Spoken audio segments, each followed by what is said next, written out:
Welcome everybody. My name is Chris Rayburn. I'm an endocrine surgeon at the University of Colorado Hospital. I'm one of the members of the IT committee for the American Association of Endocrine Surgeons. And this webinar is going to be on Graves' disease. It's hosted by the AAES in partnership with the American Thyroid Association and the Graves' Disease and Thyroid Foundation.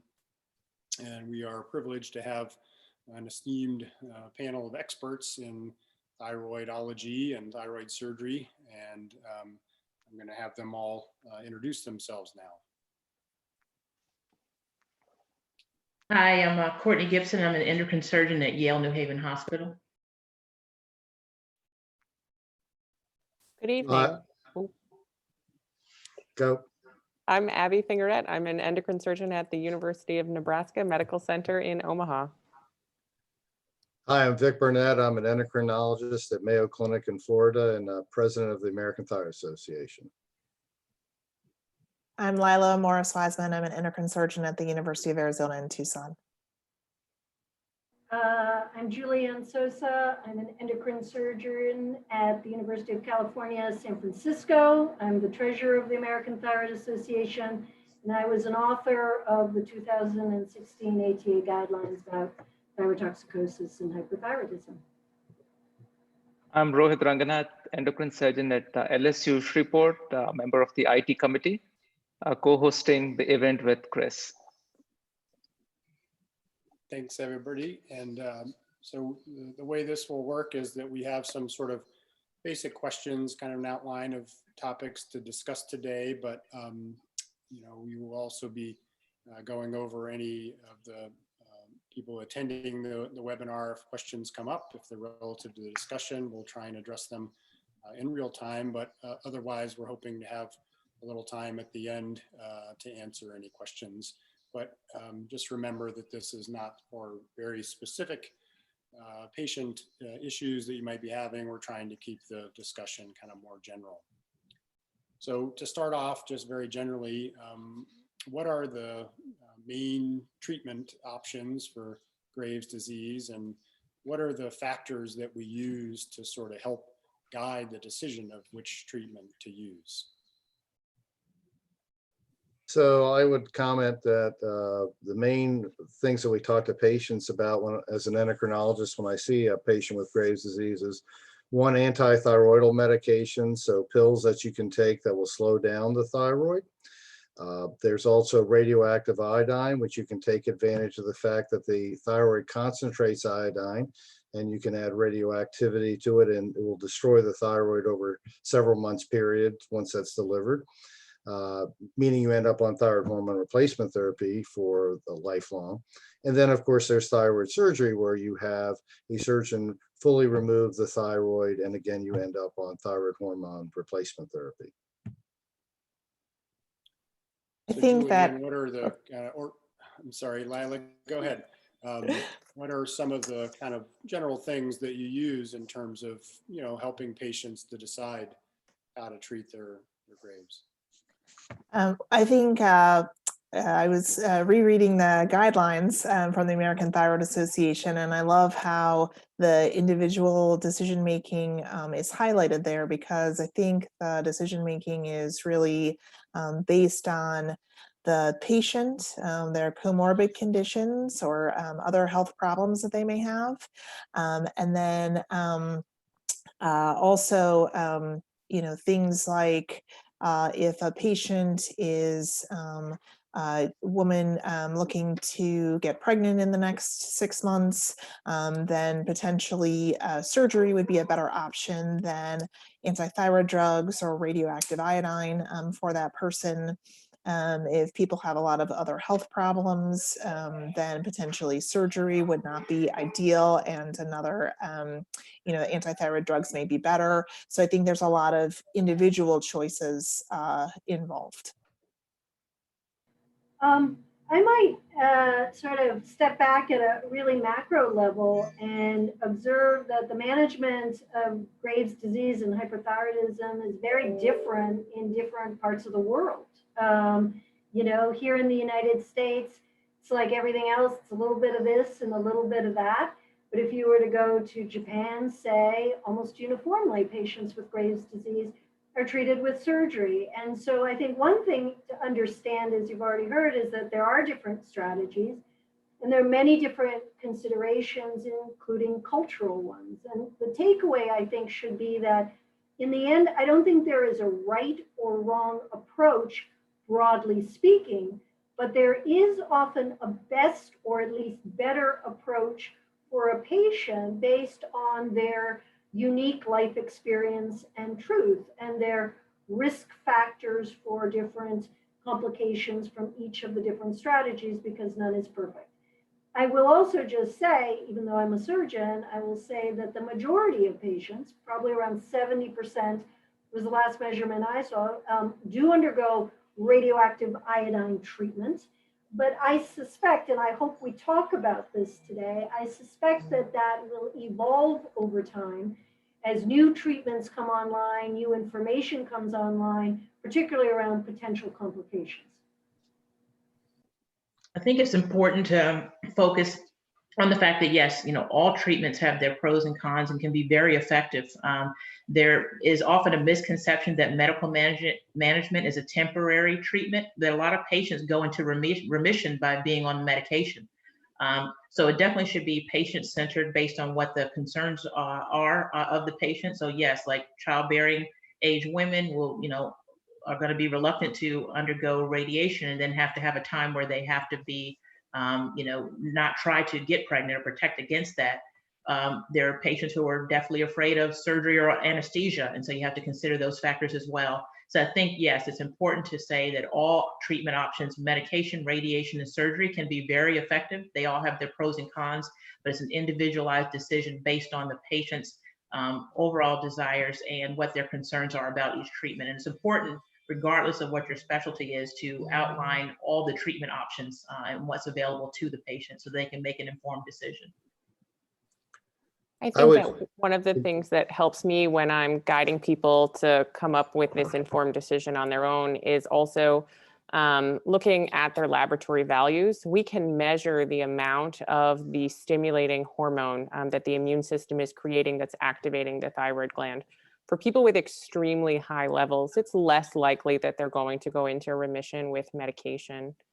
The other thing that I think about when I am talking to patients with Graves' disease is what's the status of the symptoms that they have locally in their neck? Are they experiencing compression from an enlarged thyroid gland? Because that's not something that's likely to resolve with medical management alone, and sometimes does not resolve with radioactive iodine. And so if people are experiencing what they would consider to be lifestyle limiting symptoms, issues with swallowing or a sensation like something is stuck in their throat, then those are people who may benefit more strongly from surgery than other populations. And then finally, I think about the severity of their presentation, even on medication. Are they having breakthrough symptoms, even on good medical management with good laboratory values? Are they experiencing throughout the day things that might be distressing to them, like palpitations or hot flashes?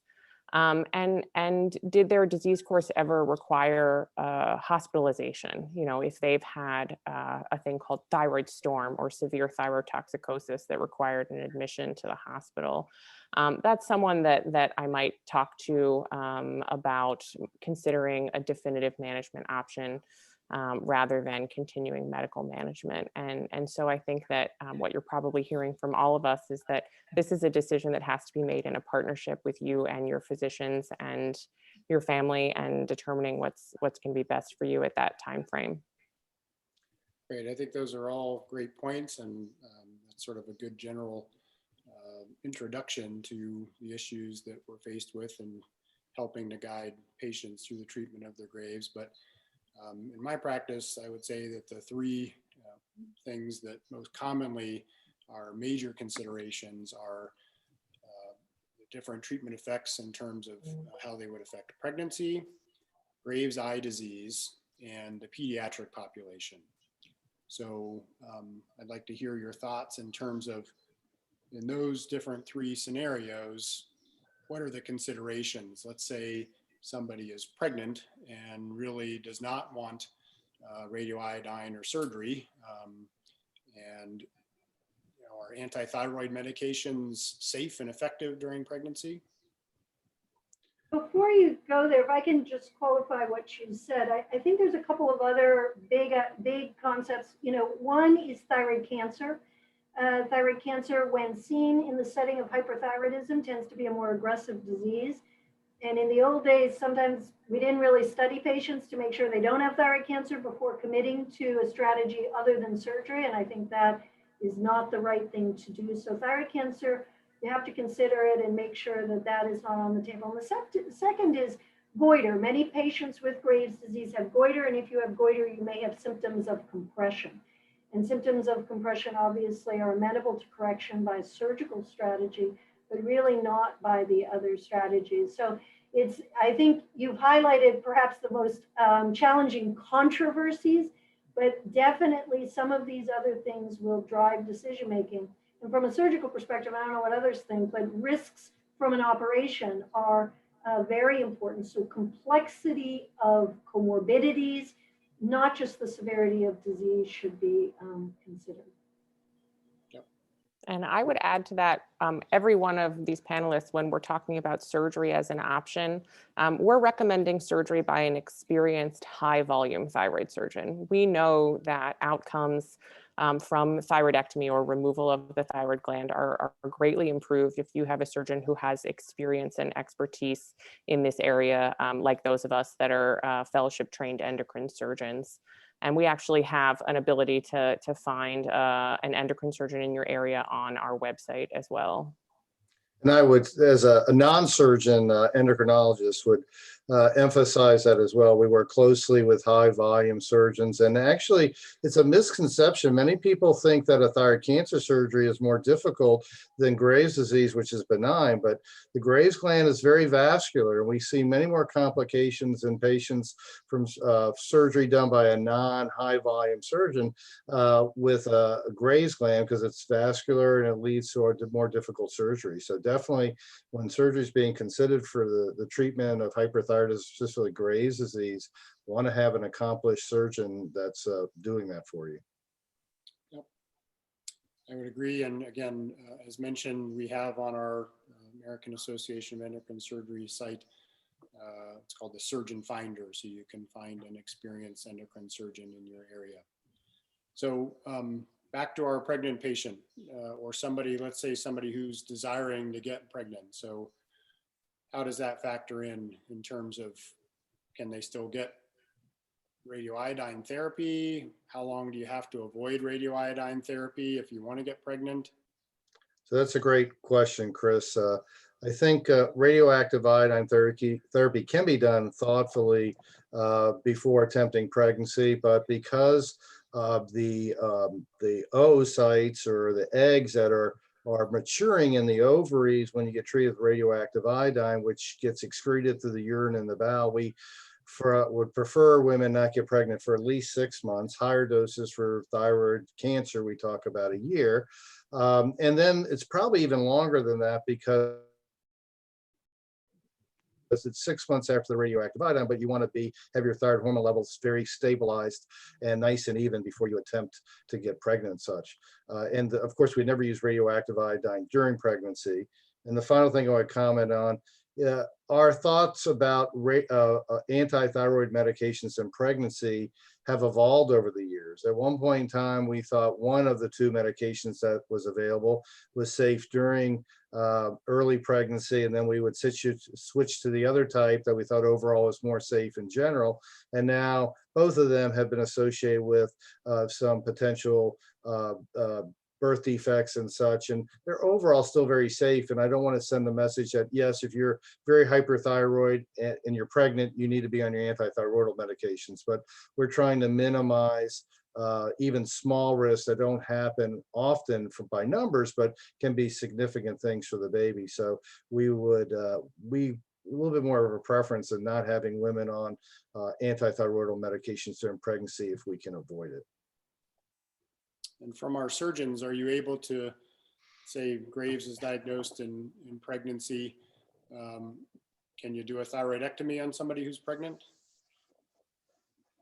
Yes, you can. The safest time point is during the second trimester. That's the safest time point for mother and baby. And usually there's monitoring that goes on of mom and baby during that process. So usually we work closely with our endocrinologist to try to keep the levels as safe as possible until we can get the patient into their second trimester. It can be performed in third trimester as well, but there's a higher risk of going into early preterm labor and having to have emergency C-sections. So ideally, if patients can remain euthyroid, sometimes they get euthyroid during the pregnancy, but oftentimes what you have to do is kind of get them to a safe time point where you can safely perform surgery. I think most would avoid the first trimester and aim for the second trimester. I think when it's possible, if the diagnosis of Graves' disease is known and this is going to be a planned pregnancy, it's good to think about definitive management. The early part of the pregnancy can be sort of a little rockier, as Dr. Gibson said, then often there's a degree of quiescence, but then after delivery of the baby, it often comes roaring back. I would just say anticipation and sort of definitive management when possible is certainly something that should be discussed with the patient. The other issue that's important is, neonatal or fetal hypo or hyperthyroidism. And so certainly if you are pregnant and hyperthyroid, you should really probably see a high risk maternal OB physician to help, get you through that pregnancy safely. So let's move on to Graves' eye disease. Are there any special considerations as to, let's say somebody is on antithyroid medications and, they have reasonable control of their hyperthyroidism, but they have significant Graves' eye disease. They want definitive treatment for their Graves. And what would you recommend for that patient? So I guess as the endocrinologist, I'll jump in. I would say if you have very, mild Graves' eye disease, we can potentially use radioactive iodine. Mild to moderate, you might treat with some steroids around the time of the radioiodine, but you'd have to be on them for about 6 weeks or so. And we're always concerned about not exacerbating or worsening the Graves' eye disease from the radioiodine. If you have more extensive moderate or severe disease, we don't feel comfortable with treating with radioiodine because that can cause a potential exacerbation or worsening of the eye disease. Yeah, the other thing is for patients with mild disease, often peri-radioiodine steroid treatment is often used to try and further reduce the risk of exacerbation of the Graves' eye disease. That might be also appropriate for people with sort of moderate Graves' eye disease, but certainly severe Graves' eye disease. I think most of us would agree that radioiodine is contraindicated in that situation. What if somebody just wants to stay on antithyroid medications? They have reasonable control of their symptoms and they don't have significant Graves' eye disease. Can you just keep somebody on antithyroid medications forever?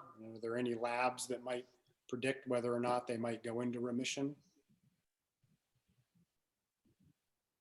So as the endocrinologist, I'd say we definitely have changed our thought processes in the years in the United States, where we used to treat people for 18 months with antithyroidal medications. And if we stopped and they failed, we would tell them they needed definitive therapy. And I think the ATA guidelines now make clear, which Julianne can comment on, but that really, as has been said at the beginning, you talk with your patients, there are 3 potential treatments, which fits the individual person the best.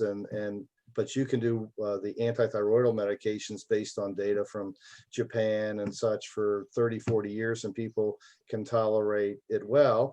If you see the TSH receptor antibodies at TSI or the TRAB become negative, usually after about 18 months, you have about a 70 to 80% chance of going into a long-term remission. If when the levels are positive or very positive, you probably are going to have a much lower rate of going into remission.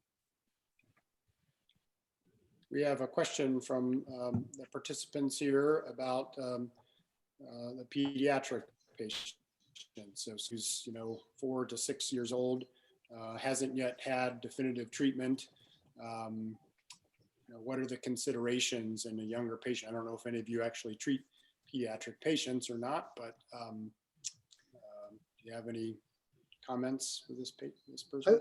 I've actually had some experience, more so where I worked last. I worked very closely with the pediatric endocrinologist, and we had a conference where we go over these cases. And the concerns in kids are we really don't want to expose them to radioactive iodine until they're at least, past puberty, and such is the preference if one can. Many times they can be successfully managed with antithyroidal medications, although with the understanding that kids taking a chronic medication can be a challenge. And the surgeons would have to comment on how often they might actually do a thyroidectomy in a younger child. I think if there's poor control and they're very hyperthyroid, we have to do something. But many times the antithyroidal medications can be used long term. I think that's right. Go ahead. No, go ahead, Lilah, please. I find that we're referred patients more commonly towards the teen years, and I'm not sure if our endocrinologists are just reluctant to refer younger patients. There's, with Graves' disease, I always worry about, in surgery, worry about the risk of making someone hypoparathyroid or, permanently or aparathyroid, because we know that's a risk in patients with Graves', and then in particular with younger patients with very small parathyroid glands that could impact them lifelong. So I think surgery is absolutely an option with an experienced thyroid surgeon, but I tend to see patients not referred into their teen years. All right, Rohit, you want to take over and go to the next question? Oh, what is the chance that with medical therapy, the patients go into remission, and are there any markers that we can follow to predict that? Dr. Bernet, Yeah, I feel bad, like I keep jumping in, but these are things that I deal with all the time. So if a patient has a large goiter, if they require large doses of antithyroidal medication, those all can point towards a potential that you're not going to go into remission. And now what we also use is the TSH receptor antibody. So to explain to the people in the audience, so Graves is basically an autoimmune condition, and your body starts making antibodies that hook onto your thyroid. And even though your pituitary has stopped sending a TSH signal to tell the thyroid to make thyroid hormone, it's making too much because these antibodies look like TSH and they fake the thyroid out, and the thyroid becomes overactive and such. And so you can measure these antibody titers. And as was already mentioned, I think by Lilah, if they're super high when you start, might be a little bit less chance that you're going to go into remission. And definitely if they're still positive after about 18 months of antithyroid medication, then we think there's a high chance of recurrence when we stop that medication. This was also a subject that we as surgeons used to have to tackle in the era of subtotal thyroidectomy. And unfortunately, there are still some surgeons who subscribe to the belief that subtotal thyroidectomy is an appropriate surgical strategy. I think most of us now hopefully believe the evidence that shows if you perform subtotal thyroidectomy, say in a younger middle-aged patient, they live long enough, you will potentially face recurrence of disease. Why? Because the thyroid can grow back. And this experience has informed our recommendations in the guidelines that total or near total thyroidectomy should be performed as a definitive treatment such that the patient is rendered hypothyroid, but there is no risk of recurrence of disease. And the reason why we so dread recurrence of disease is remedial or redo thyroid surgery comes at significantly elevated risk of complications. That was very popular, the subtotal in the 70s and 80s, and I began in endocrine in the early 90s and saw a lot of patients come in with recurrent thyrotoxicosis and Graves' disease because, so totally agree. I would only send a patient to a surgeon I know is going to do a total or near total thyroidectomy. Is there any suggestion of recurrence of Graves' disease after a complete remission? How often do you see that? So yeah, again, while we can go into remission with the with the negative antibodies and such, there's a smaller percentage if your antibodies are negative after 18 months, but it's still like about a 20 or 30% recurrence rate. And again, the rate goes higher as the antibodies are positive at the end of that 18 months and such. So, but the data that I've seen, and this is quoted in the guidelines, so Julianne may have a comment, but 78% success rate if you have negative antibodies, which is going to translate into 20 or 30% recurrence rate. Abbey, can you tell me how would you prepare your patients for surgery? Somebody who's referred to you, what specifically do you look for? So, as we've discussed through the counseling process, we would come to a shared decision that surgery is the best definitive management option for this patient. And then the surgery and the preoperative antithyroid drugs go hand in hand. It is safest to operate on someone when their thyroid levels are normalized on the antithyroid medication, because having surgery while hyperthyroid increases the risks of the anesthesia. Additionally, and this may not be something employed by all surgeons, but a lot of surgeons will employ an iodide solution prior to surgery that helps to decrease the vascularity to the thyroid gland in one short course of medication. So I typically give that in the days leading up to surgery.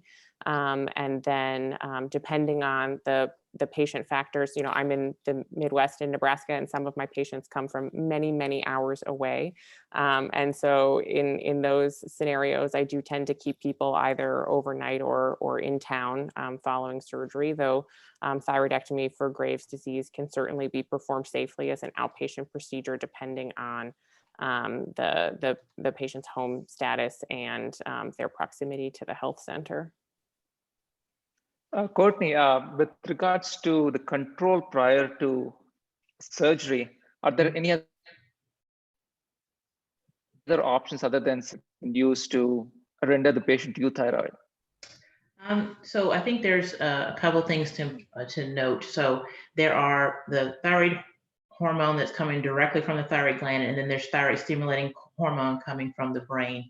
So it's unlikely that the thyroid stimulating hormone will get normalized. That's usually very suppressed, and it continues to be so for a time even after surgery. So you're mainly focusing on the active thyroid hormone. And so typically, PTU, methimazole are effective for a period of time. Most of the time when I operate on patients with Graves' disease who we've come to the point of surgery is usually due to non-compliance, rarely from side effects from the medication. So when patients are non-compliant, it's important to stress to them that this is a means to an end here now, but yes, we've decided on surgery, but you still need to take this medication to get you safely to and through the surgery, as Abbey had mentioned, because it can have some very disastrous effects from a surgical and anesthetic aspect. There are some short-term treatments, so beta blockers, short-term steroid use that can, for a short amount of time, quickly bring down thyroid hormone levels to a safe level, but that's not a permanent type of treatment. So there are cases where I've had some very difficult to manage Graves' patients who just can't stay compliant, either due to side effects or just their personality. And we've had to kind of make a plan to have them admitted a day or two prior to surgery so that we can administer these short-term treatments, including SSKI, and also be sure that they're actually taking this, get their levels to a nice safe level and get them to surgery. So yes, there are other options. I think most patients can be managed successfully with the antithyroid hormones leading up to surgery, but there are some cases, where you have to kind of be a little bit more creative in how you get the patient as close to euthyroid as possible to get to the surgery. Great answer. In terms of the therapy after surgery for hormone replacement, what is the experience here on the surgeons on the panel? How soon would you resume it, and how soon would you kind of dial down on all the anti-thyroid medications and beta blockers? I think that the anti-thyroid drugs should be stopped right away. And then depending on the control of the patient's thyroid hormone preoperatively, you want to make a decision on starting thyroid hormone replacement. But if patients are euthyroid preoperatively, then you can start pretty quickly. I will taper off the beta blockade usually at the postoperative visit, but the anti-thyroid drugs should be discontinued right away. Great.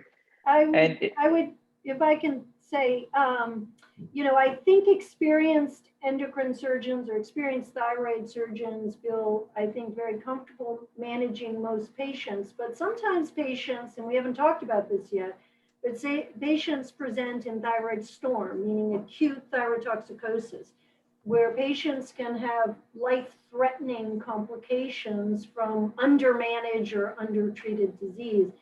And certainly when that is the case, or whenever we have questions, we recruit colleagues like Dr. Bernet to work together with us in a collaborative fashion to make sure the perioperative management of the patient, both preparation for surgery and postoperative management, is optimized. And I think that's the kind of question a patient could ask their surgeon or their endocrinologist to see if there is that kind of experience and team approach. Thanks for talking about the crisis. A question for you, Julianne,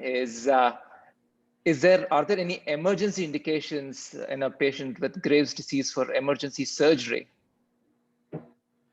Yeah, like we try not to do a lot of emergency surgery in endocrine surgery. The emergency surgeries are fortunately very, very rare in our specialty. And I would say the only real emergency is from a postoperative complication like bleeding or a hematoma that could threaten the airway. We also do some urgent operations, no doubt, which could be severe hypercalcemia from primary hyperparathyroidism. But I would say rarely, if ever, is Graves' disease or thyrotoxicosis a surgical emergency. In fact, we want to take patients to the operating room only after their medical management has been optimized, as you heard from some of my colleagues, to avoid on-table thyroid storm, which could really jeopardize the outcome of the patient. So we tend to drag our feet, optimize that preoperative regimen, and then go thoughtfully and carefully to the operating room. And I think Dr. Bernet said it the best, is that it is not thyroid cancer operations that are the most challenging and those associated with the highest risk of complications. It is Graves' disease.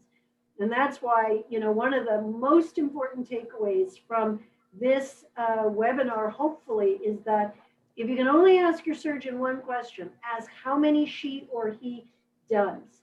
You want to have an experienced thyroid surgery. It's less about where they went to school and less about what specialty they're in and more about volume and experience.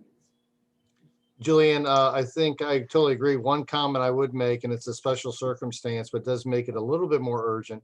I think you've run into, like I have, patients who end up being intolerant or allergic to their antithyroidal medications, and they have active Graves.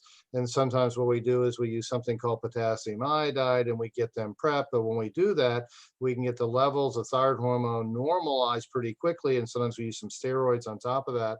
But then we kind of mark like 10 days out from that or 14 days out from that to do surgery. And so it'd be very important that if that process is started in that circumstances, that surgery occur on time, because otherwise things could go get a lot worse dramatically. But that's a special situation. Remote access approaches to the thyroid are becoming more and more popular. Just wanted the opinion of all the panelists here, what their opinion is and what their experience is. Experience for what again? remote access surgeries okay. to the Rick, you thyroid? cannot answer this question. Yes, I know. I was going to say, no, I'm not. I think I can tackle this one, as I have a fellowship in advanced robotic thyroid surgery, and I did some training in South Korea on a transaxillary approach, so going through under the arm to take out the thyroid gland. It can be done safely in highly selected patients, similarly with the transoral approaches. This is a scenario where you need someone who is both a high volume surgeon and a high volume remote access thyroid surgeon. This should not be that surgeon's, first batch of experience with remote access thyroid surgery, because the Graves gland is typically larger and more vascular, which means more bleeding. And so there are going to be scenarios where someone with Graves' disease may not be a candidate for this operation because of the size of their gland or other factors regarding the distance from the remote access site to the thyroid itself.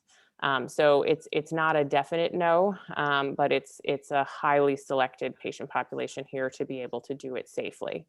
That being said, we have made a lot of progress in the size of the incision that we make for thyroidectomy. So if you're looking up on the internet images of people that have had a total thyroidectomy for Graves' disease, and you're seeing pictures from the 70s, 80s, and 90s, and you're seeing the all the way around the neck incision, that's not typically our practice anymore. The number one goal of the operation is to do the right surgery and to do it safely. But the number two consideration is to do it in a way that's cosmetically appealing. And so that is something that we consider when we are planning for surgery. Lilah, when you typically counsel patients for surgery, what are the complications that generally you talk about, and what are the numbers that you give them? So I think that's a great question. I think for all thyroid surgery, but in particular for Graves, as Julianne had said, we talk about bleeding, which is a surgical emergency. Sometimes we think about it slightly higher with Graves' disease because the gland is so vascular, and often the blood vessels feeding the thyroid are very large. But still it is rare, certainly less than 1%. Bleeding in the neck requires reoperation because it is in such a closed space, even though it's not something that would require a blood transfusion or a high volume of bleeding. But you usually need to evacuate any bleeding. And then, as I had mentioned earlier, risks like hypoparathyroidism, so injury, either temporary or permanent, to the parathyroid glands that control the body's calcium levels. And that is slightly increased in Graves' disease. I know it's our practice to give patients vitamin D preoperatively with Graves' disease, because we know that patients who are vitamin D deficient also have higher rates of hypocalcemia, low calcium, after surgery. Some people also supplement with calcium preoperatively before surgery for Graves. And then the other sort of major risk is voice changes, and that can be both temporary and permanent, but risk to the recurrent and superior laryngeal nerves, which can, with permanent injury, can cause permanent hoarseness. And so, but also with an experienced surgeon, those rates should be low, permanent voice changes, about 1%. Can I say something? I wanted to go back to the topic of children and sort of building off what Lilah said. This is very important. The risks in children for thyroid surgery, including Graves' disease, are significantly elevated and are only muted somewhat by the experience of the surgeon. And it's very interesting. You would wonder who are the best surgeons to operate on children. And many people sort of automatically think it must be a pediatric surgeon or a surgeon who specializes in children, but actually that's not been shown to be the case. Rather, and why? Because there's not enough thyroid problems in children to build up the experience that you need to be able to do the operation as safely as an adult thyroid surgeon specialist. And why? Because thyroid disease is so much more common in adults. So if you have a child who needs a thyroid operation for thyrotoxicosis or hyperthyroidism, it is exquisitely important to ask about the experience of the surgeon. And that may be one where you actually ask them to employ an adult thyroid surgeon to at least assist with the operation because the stakes are so high. Julian, for the patients who are really concerned about surgery, the complications, and if they were to ask you about RAI and cancer risk, what would your thoughts be when you counsel them? Well, here, Dr. Bernet and I and others probably will, there may be a little war that starts, but, you know, I think their bottom line is, you've heard, there are risks and benefits to different strategies. And I think the important thing to understand is our fund of knowledge is rapidly evolving. Science is really kinetic in this area, and what you think you know may need to change based on evidence. And I suspect the reason you're asking me this question is that we recently completed a couple of studies, I together with a radiation epidemiologist at the National Cancer Institute named Kari Kitahara. And what we did was we looked at people who were treated for hyperthyroidism and thyrotoxicosis with radioactive iodine. So they were of you know, different ages, and we then follow them for decades to determine whether the incidence of cancer, not thyroid cancer specifically, any cancer, all solid cancers, and then specific kinds of cancer was elevated. And why would we hypothesize such? We might hypothesize such because of the radiation exposure. And what we found was that there was a suggestion that the exposure to radioactive iodine, thereby radiation, was associated with a risk of overall solid cancer mortality, so overall, and also more specifically breast cancer incidence.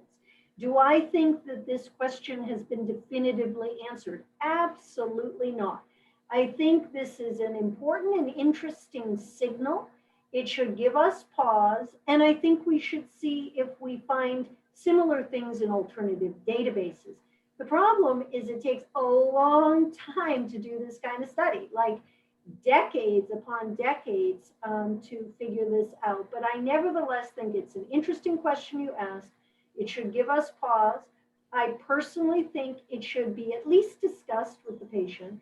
But in the end, we need a lot more data to confirm whether this is in fact the case.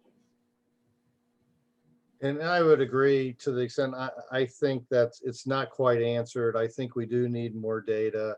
I mean, there's been some data that antithyroidal medications in Graves' disease have been associated with more cancers and such. I think we need to be thoughtful. I think the other thing is understanding relative risk too. And so we may say there's a 10 times increase in something, but if it's 1 out of 1,000, okay, you know, so now we got 10 out of 1,000, we still have a small amount of people who are impacted. So of course, any cancer, secondary cancer, if it's caused by treatment, will be very important. But we don't want to scare people off with the idea that radioactive iodine people are getting cancer right and left, because that's not what it is. But we're trying to be as thoughtful scientists, try to figure out if there's any risk here, and if it is, how can we mitigate that risk and make it as safe as possible, and inform patients when they're making their decision between the treatments what this really means. And now it's unfortunately it's muddied the water, so to say, and we don't have anything definitive, but it's definitely something to be talked about at the time of counseling for treatment. Great. Those are all excellent points. We have some patient questions or attendee questions that we're going to go through, but I have one other question, probably best for you, Vic. How long does it take for radioiodine to work? Let's say somebody has, reasonable control of their hyperthyroidism on antithyroid medications, and now they want definitive treatment with radioiodine. Do they have to stop their antithyroid medications before that? And how long does it take for them to sort of feel well? Sure. So I think there's actually a couple of questions there, but I'll try to condense. So usually stop the antithyroidal medications about a week or so out. It's interesting. We've switched what we say now. PTU, which we don't use as much, we used to think was shorter, but it actually dampened the effect of the radiation. And Tapazole, which is a longer half-life, doesn't dampen the effect of radiation. And we probably can stop it at 3 to 4 days, but 7 days would be fine. Some people, their hyperthyroidism can recur within 2 to 3 weeks. Actually, a partner of mine at Wall Street, Dr. Henry Birch, published a nice study about the rebound thyrotoxicosis after you stop and you give radioiodine. Radioiodine developing hypothyroidism, I see patients as early as 6 to 8 weeks. I'd say a good percentage by 12 weeks. If you're getting out to 6 months, which is a small number of patients, you might need to be retreated and such. But then that's not the end of the story. So you are developing hypothyroidism. We try to catch you right as you're transitioning, but you could have already become a somewhat hypothyroid. Then we have to start your medication. The half-life of that medication is a week. It takes 6 half-lives to get stability. So it could take a couple of adjustments. So you could be hypothyroid, within 2 to 3, 4 months after radioactive iodine, and then be on therapy, but it could be another 3, 4 months or so to get your hormones regulated. Follow-up question related to that would be, how do you counsel patients who are concerned that they may have weight gain after definitive management for Graves' disease, either with radioactive iodine or surgery, and ultimately go on thyroid hormone replacement? Yeah, it's interesting. So I'm gonna, and if my daughter's watching, she's gonna be mad at me. I'm teasing, but my oldest daughter has Hashimoto, so she developed an underactive thyroid when she was 15, and she's been on thyroid hormone. And actually, she's not much for exercise. Does some walking, has a good diet though, and she's skinny as a rail and always has been. So you do not have to be overweight just because you're started on thyroid hormone. But when there's the flux, you've been hyperthyroid. You've been burning calories. I like to say people can eat like Michael Phelps, even though they're not training like Michael Phelps. He eats 5,000 or 6,000 calories when he's training for his swimming events.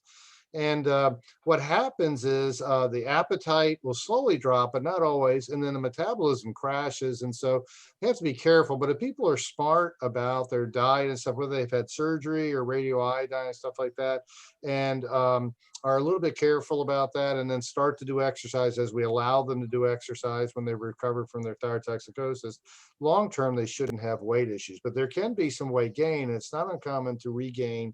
If you were 20 pounds overweight and you lost 30 pounds, you may regain that 20 or 30 pounds.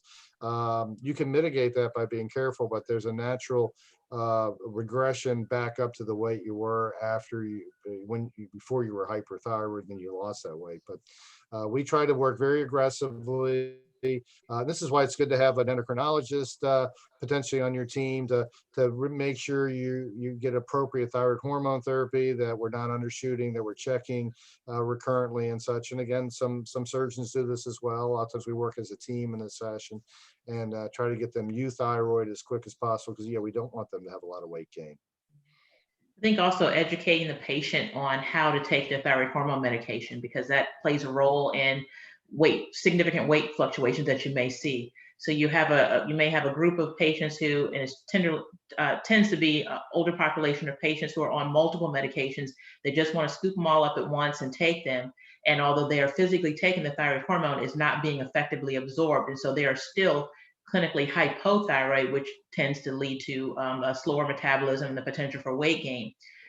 Also, trying to take it around the same time every day, so you have a steady state every 24 hours in your system, is important. So usually when there's some weight issues that are ongoing, out from the initial, start of the medication, is usually due to just improper taking of the medication, and just some re-education to the patient is usually helpful. And then we would also mention birth control pills and estrogen and pregnancy itself can impact dosing and such as well. So yes, all those play roles. And I don't know, I've had patients who are taking it perfectly, added calcium, and they were taking with their thyroid hormone, and suddenly went from a perfect TSH to a TSH of 20 or something like that. And just by separating it out, we didn't even have to change the dose. They were back to where they belong. So yes, very important on timing. One of the other questions from the audience is whether or not it's safe to get a flu vaccine, especially in somebody with Graves or hypothyroidism, especially this year in the context of COVID, and if there are any special considerations about whether or not Graves patients should receive the COVID vaccine when available. So I'm going to do the best I can on this because, I think there's evolving data. But what I would say is, one, just having an autoimmune disease doesn't increase your risk of necessarily getting COVID. Now, if you have active uncontrolled hyperthyroidism or hypothyroidism, I'd be a little worried that that could tip you over and be very serious. But as far as it's never been a contraindication, to my knowledge, to take the flu vaccine. And to my knowledge, it wouldn't be a contraindication to taking the COVID vaccine. I don't know if anyone else on the panel has heard differently, but my understanding is that that would be safe. And we would, we want people to be safe, and COVID is dangerous. Actually, many more people can do very well with hyperthyroidism when it's treated well. And we've seen what can happen with COVID. It can be devastating. Yeah, the flu vaccine is essential, and the COVID vaccine as well. All right, another question, possibly best for you to answer, Vic, but can you talk about patients who might have antibodies for both Graves and Hashimoto's? Does that affect the treatment options or any special considerations there? Well, this gets a little complicated. I'll try to make it as simple as possible. So there are patients who have the TPO and TG antibodies that are more consistent with Hashimoto's, and they can also have the TSH receptor antibodies.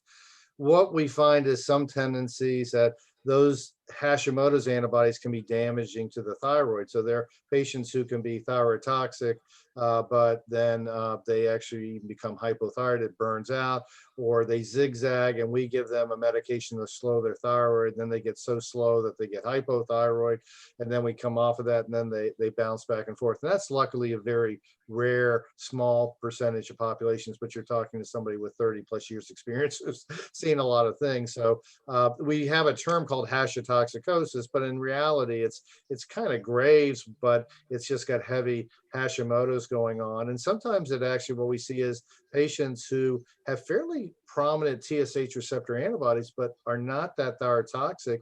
And I think it's because they have a reduction in how much of their thyroid actually is active and can respond to the antibodies and such. But we can still offer these patients radioiodine or Tapazole or surgery. Again, if they had a bigger goiter, when you get a really big and large thyroid, I'm sometimes reaching over to my surgeon because it may be the best choice. And I don't know if you really see that much more in that group, but with the Hashimoto's, you definitely can get fibrosis and enlargement of the gland. Is this a situation where you might try like a block and replace strategy? Yeah, so I have done that. Back in '93, there was a Japanese article that said, well, if you used levothyroxine and one of the antithyroidal medications together, you could get more remissions. We didn't find that to be true, but we take advantage of that. And what we do is, yes, give enough Tapazole to block the thyroid down so it's underactive, and then replace with thyroid hormone. And my experience has been that some of those patients after a while will burn out and then need thyroid hormone replacement and don't need the antithyroidal. Sometimes it allows us to get them under enough control that then we can take them to surgery, because sometimes they're zigging and zagging so much that you can never give them radioiodine, and maybe they're not doing fantastic on the antithyroidal med. So then if you take the thyroid out, the antibodies can't stimulate the thyroid and cause that problem anymore. All right, this is the humdinger, probably closure question here, but this is not mine, it's from the audience. One of the most challenging problems is somebody whose levels are normal, but they still don't feel well. Are there any sort of basic recommendations that you have for those patients? Oh, I defer to my surgical colleagues. I'm teasing. So I like that, I work at where I work at, we see a lot of patients who come in who don't feel well and have complicated things. And first of all, I sit down and I listen to the patient. And if they have a normal TSH, their brain is kind of saying they're happy with their thyroid hormone. So why wouldn't they feel well? So before, it's a little bit like oil in your car. If you had the oil in your car wasn't right, but you had the mechanic work on it, change in, put new oil, and the car's still not running right, but they check the oil and it's where it belongs in between the lines in the dipstick. And the mechanic starts talking about doing more with the oil. You'd say, wait, well, what about the carburetor? What about, the transmission? And so what we look is, I find some people have sleep disorders, anxiety, depression, chronic pain. They have other underlying things which are making them feel poorly. And I like to address those because sometimes it's iron deficiency. I had a lady who felt horrible. I caught iron deficiency, put her on iron, not at the same time she took her thyroid hormone though, and she felt dramatically better. And then if we finally work through all that, there are options. Sometimes we try combination with T4, T3. You'll go on the internet and you'll see something about animal-derived hormones and that they're natural. Well, the problem is they're natural to the animal they came from. They're not natural to the human body, and you can use them, but not under the guise of them being natural. And actually, we went away from desiccated animal thyroid products because of it's very difficult to end up with physiologic levels that make sense. The T4 level tends to be low and stuff. So I would say, yes, those patients exist. The ATA is still interested in doing research and figuring out why some people, despite we've ruled out any other causes and their levels aren't right, why they don't feel well. And then, at least in my clinic, we're willing to consider the combination T4, T3 and such. Not as big a fans of the animal drive, although I have some patients that are on it and doing well. And if they're doing well and they have decent levels, we can work with that.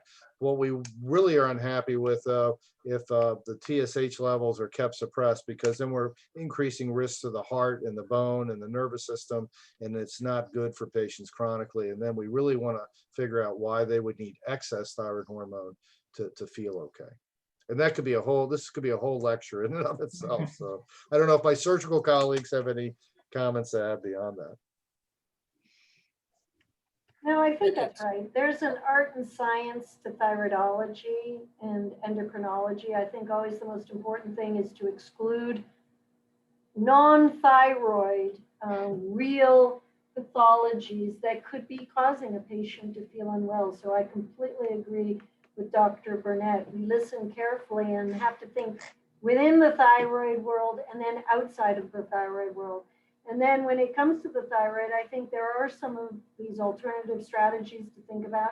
And I would say sometimes not everyone feels normal at all parts of the normal range. Some people tend to live better low in that normal range and others high in that normal range. And that's where the experience of the thyroidologist can be as important as the experience of the thyroid surgeon. All right. I think we're at the end of our hour. I'd really just like to thank all of our panelists. I think that was a great discussion. I learned a lot, and